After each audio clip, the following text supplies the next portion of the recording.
Good morning, mabilis ang basa ng ating Biblia guys. Magandang balita Biblia. Today is our 7 November 2023. Nandito tayo sa Ikalawang Hari chapter 10. Nilipol ni Jehu ang sambahayan ni Ahab. Basa. Ikalawang Hari chapter 10 verse 1, si Ahab ay may 70 anak na lalaki sa Samaria. Sinulatan ni Jehu ang mga pinuno ng Jezreel, ang matatandang pinuno at ang mga tagapag-alaga ng mga anak ni Ahab. Ganito ang nasa sulat. Verse 2, sinulatan ko kayo sapagkat kayo ang tagapangalaga sa sambahayan ng inyong Panginoon at nasa pamamahala ninyo ang kanyang mga karwahe at mga kabayo, mga sandata at mga lungsod na napapaligiran ng pader. Verse 3, piliin ninyo ang pinakamahusay sa mga anak ng inyong Panginoon.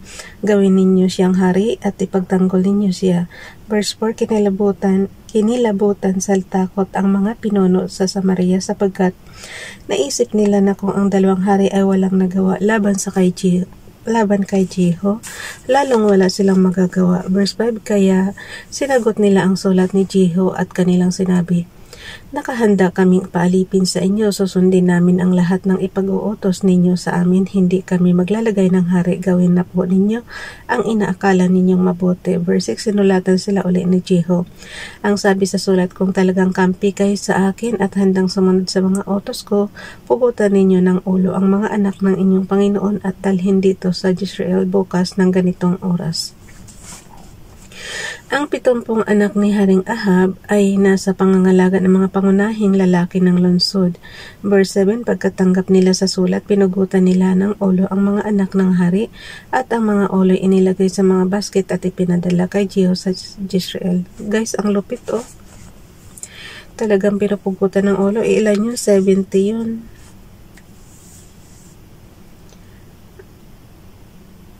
Ang 70 anak ni Haring Ahab ay nasa pangangalaga ng mga pangunahing lalaki ng lungsod. Verse 7, pagkatanggap nila sa sulat, pinugutan nila ng ulo ang mga anak ng hari at ang mga ulo inilagay sa mga basket at ipinadala kay Jehu sa Jezreel. Pagka ganyan guys, ano kayang pakiramdam natin? Verse 8. Ang lupit eh. Pagdating doon, sinabi sa kanya ng tagapagbalita, narito na po ang mga ulo ng mga anak ni Ahab. Sinabi ni Jehu, pagdalawahin ninyong munton sa may pagpasok ng bayan at hayaan ninyo roon hanggang bukas ng umaga. Verse 9, kinaumagahan lumabas siya ng palasyo at sinabi sa mga tao, kayo ang humatol kung ako ang pumatay sa aking Panginoon, sino naman ang pumatay sa mga ito? Verse 10, natupad ngayon ang lahat ng sinabi ni Yahweh tungkol kay Ahab sa pamamagitan ni Propeta Elias. Verse 11, wala ngang itinira si Jehu sa sambahayan ni Ahab. Pinatay niyang lahat ang tauhan nito at mga kaibigan pati ang mga pari. Naku po, damay-damay na. Pinatay ang mga kamag-anak ni Haring Ahazias. Ikalawang Hari chapter 10 verse 12, pagkatapos pumunta si Jehu sa Samaria sa daan sa may lugar na tinatawag na silungan ng mga pastol ay verse 13, nakasalubong niya ang mga kamag-anak ni Haring Ahazias ng Juda. Sila'y tinanong niya, sino kayo? Mga kamag-anak po ni Haring Ahazias, na parito kami upang dalawin ang mga anak ng hari at ng reyna, sagot nila. Verse 14, ipinahuli niya ang mga ito at ipinapatay sa may hukay malapit sa silungan. Wala silang ipinatirang buhay. Lahat-lahat ng napatay ay 42.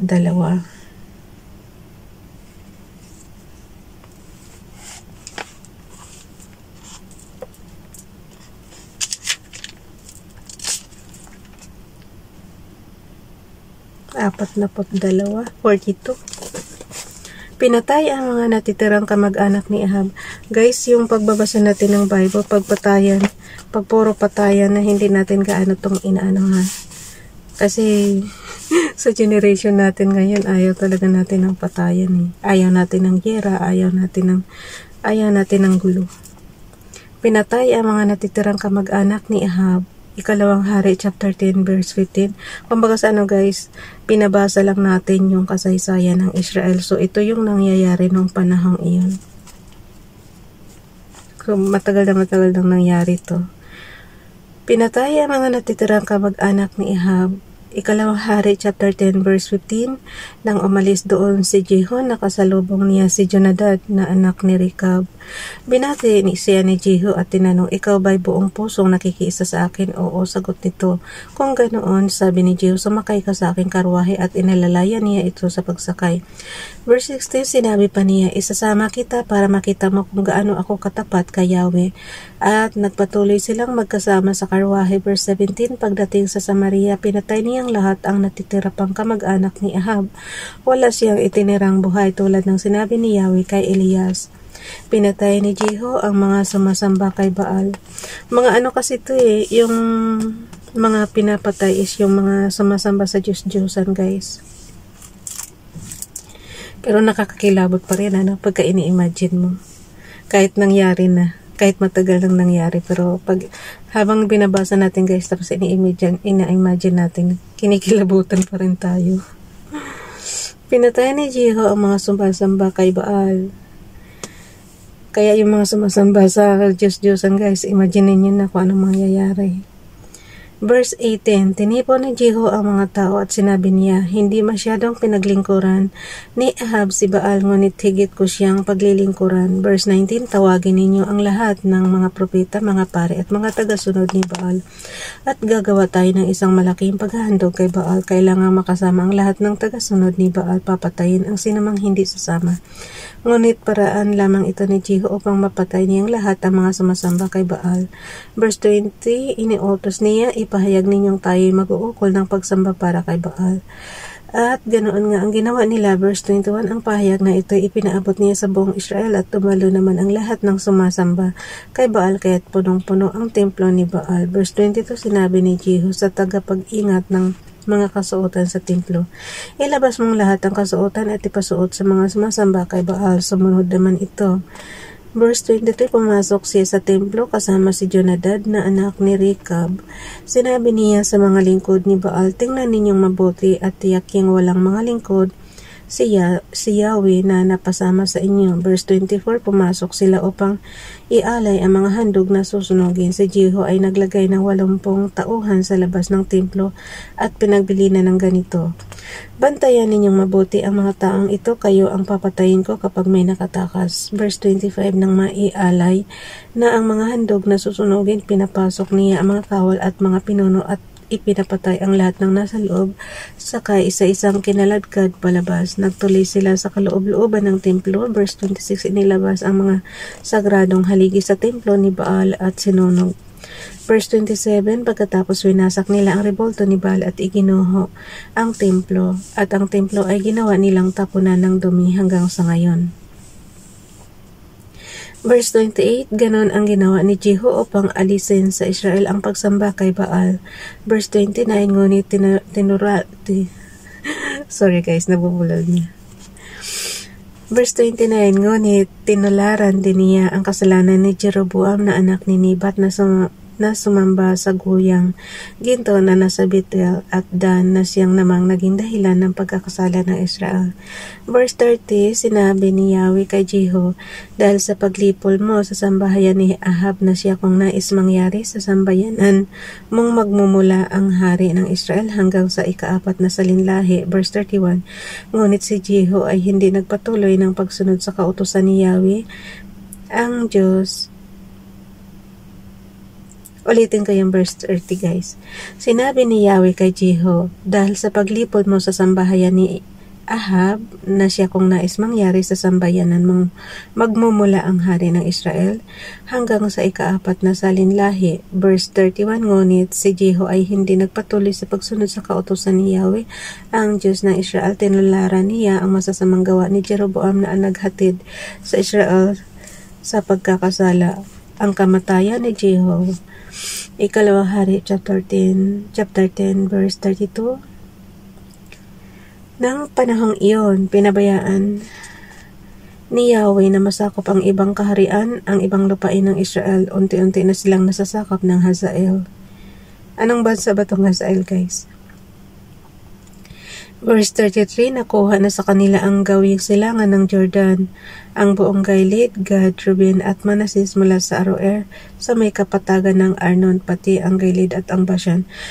Pansinin nyo guys, pag nagkakasala ang Israel, binibigay sila sa kanilang kaaway. So, ngayon kaya yung kanilang giyera ngayon, may kasalanan kaya sila kay Father God or wala? Kung wala, papanalunin sila sa giyera. Pagka may kasalanan naman sila kay Yahweh, ibibigay rin sila dun sa kaaway. So, ganun lang ang sign dito sa Bible na lagi nating nababasa. Okay, ulitin ko. Ikalawang Hari, chapter 10, verse 33. Nakuha na sa kanila ang gawing silangan ng Jordan, ang buong Gilead, Gad, Ruben at Manases mula sa Aroer sa may kapatagan ng Arnon, pati ang Gilead at ang Bashan. Verse 34 guys.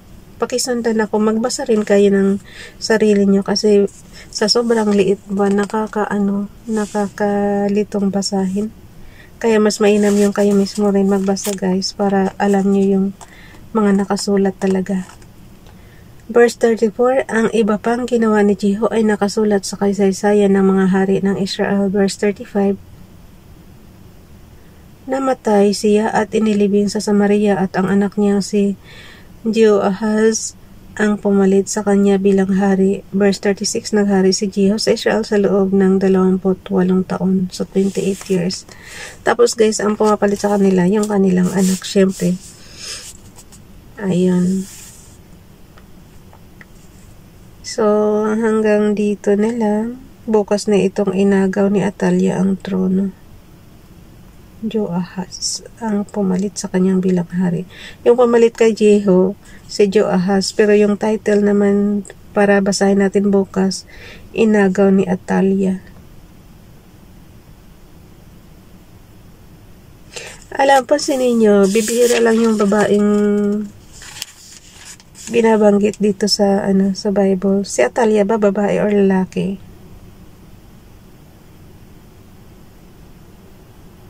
Babae. So, yun. Si Ahazias, anuhin ko lang yung pinakabungad lang ha. May oras pa naman tayo. Yung ikalawang hari, chapter 11, verse 1. Nang malaman ni Atalia na patay na ang anak niya si Ahazias, sinikap niyang patayin ang lahat ng kamag-anak ng hari. Ang anak niyang si Ahazias. Oh.